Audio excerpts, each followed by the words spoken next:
El sonido metálico de las llaves golpeando la mesa de entrada resonó con una intensidad inusual en el pasillo vacío.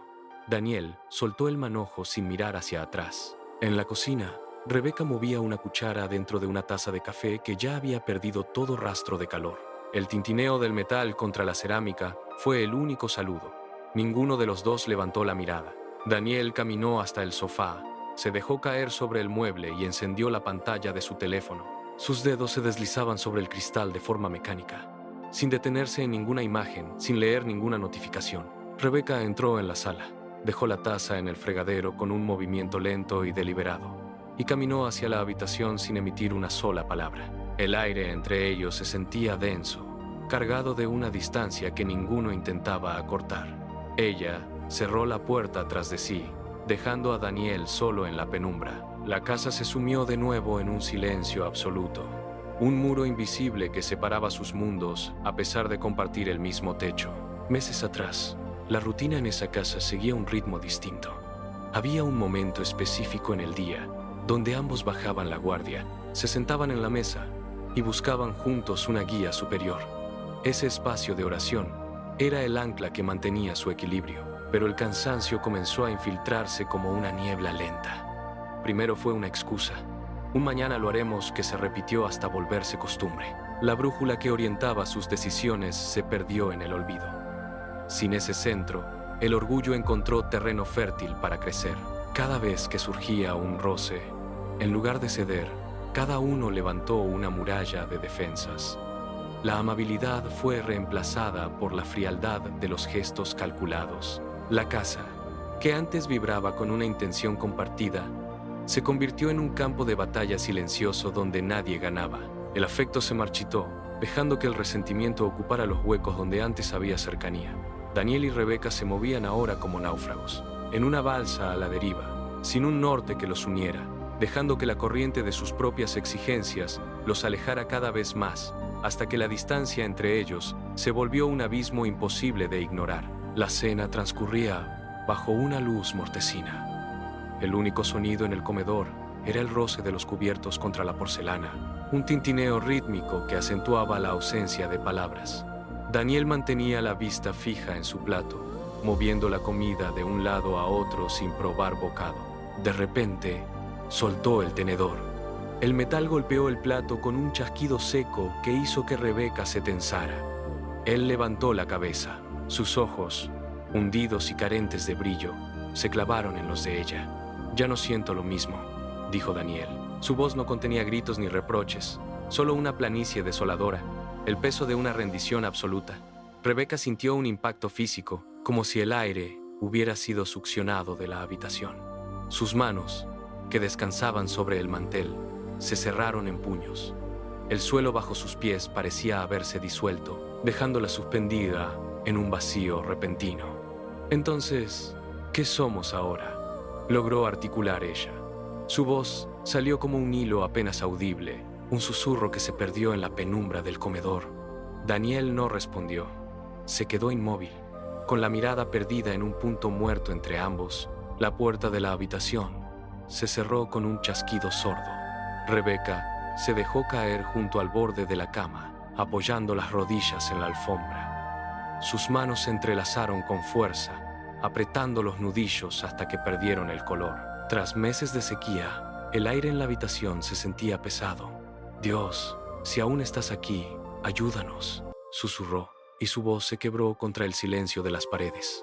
Mientras tanto, en la sala, Daniel permanecía inmóvil frente a la repisa. Sus dedos rozaron el marco de cristal de una fotografía antigua. En la imagen, dos rostros iluminados por la luz del altar sostenían una promesa que el tiempo había desgastado. Daniel observó cada detalle: la posición de sus manos, la cercanía de sus hombros, la convicción en sus miradas. El contraste con la frialdad actual le golpeó como un impacto físico. No era falta de amor, era la ausencia de una presencia mayor, lo que había permitido que el orgullo se instalara entre ellos.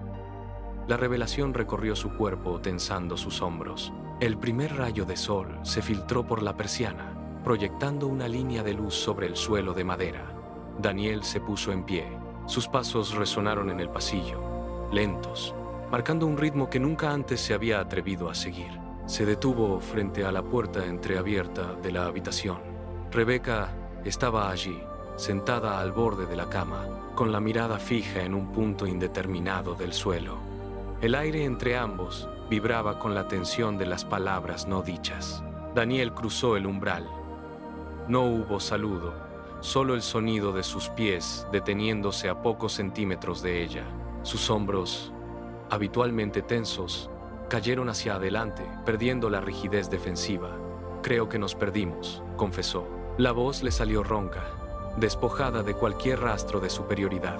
Rebecca levantó la vista. No hubo reproches. Ella simplemente asintió, dejando que la tensión se disolviera.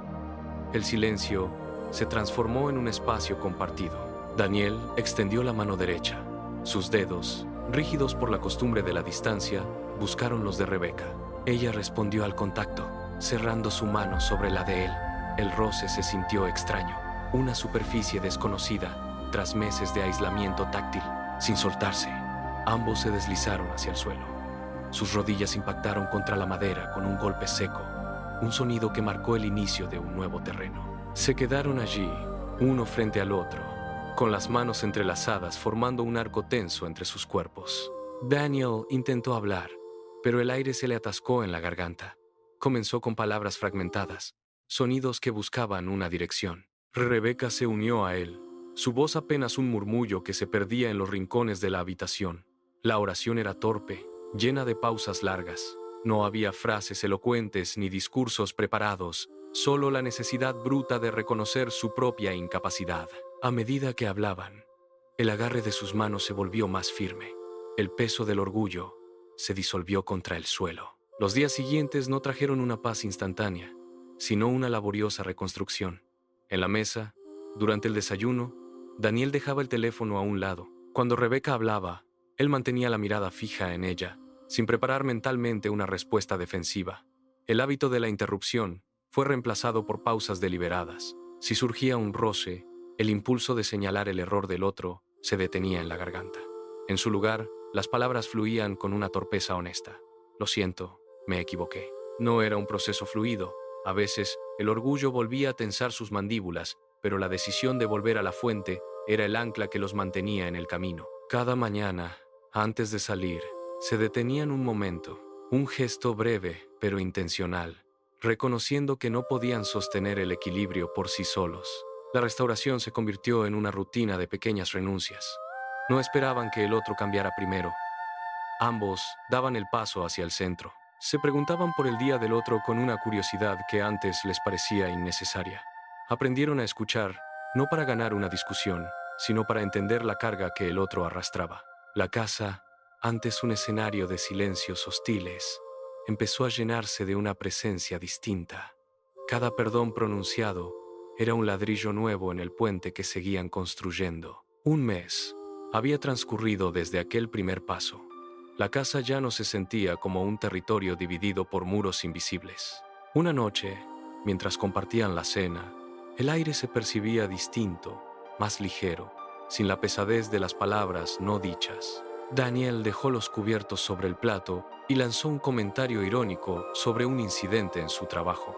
La frase, sencilla y sin pretensiones, rompió la monotonía del momento. Rebecca, que sostenía su vaso, detuvo el movimiento a medio camino. Sus labios se curvaron, y de pronto, una carcajada sincera brotó de su garganta, llenando el comedor con un sonido que no se escuchaba desde hacía años. El eco de su risa rebotó en las paredes, disipando los últimos vestigios de aquel silencio gélido que antes los asfixiaba. Daniel la observó, apoyando los codos en la mesa, con una sonrisa que le iluminaba el rostro. En ese instante, el ambiente en el hogar se transformó por completo. La complicidad, que durante tanto tiempo había estado enterrada, emergió de nuevo. Ya no eran dos extraños compartiendo un techo, sino dos personas que habían redescubierto el placer de la compañía. En el silencio que siguió a la risa, algo se aclaró en sus mentes. Se miraron fijamente, dejando que la calma del momento se asentara en el comedor. En ese instante de paz, comprendieron una verdad fundamental que les había eludido durante meses. Cristo nunca se había ido. Él siempre estuvo allí, esperando en el centro de aquel hogar, mientras ellos se perdían en el ruido de su propio orgullo. La distancia no fue una ausencia divina, sino una elección humana. Al reconocerlo, el peso que aún quedaba en sus hombros se disolvió. Rebeca extendió la mano sobre la mesa y Daniel la tomó, apretándola con firmeza. Ya no eran dos extraños a la deriva, sino una unidad reconstruida. La sanidad no era un destino final, sino el camino que habían decidido recorrer juntos desde aquel día. La casa, que antes parecía un refugio frío, vibraba ahora con una vitalidad nueva. Cada rincón, cada objeto, cada espacio compartido, respiraba una armonía recuperada. El abismo que los separaba se había cerrado por completo. Ahora, al mirar hacia adelante, no veían incertidumbre, sino la promesa de un vínculo fortalecido. El hogar había vuelto a su centro, y en esa unión encontraron la paz que tanto habían buscado. La tormenta había pasado, dejando tras de sí una claridad absoluta. Cuando el corazón se vuelve a la fuente, todo lo que estaba roto comienza a sanar, y el amor, lejos de extinguirse, se renueva con una fuerza invencible.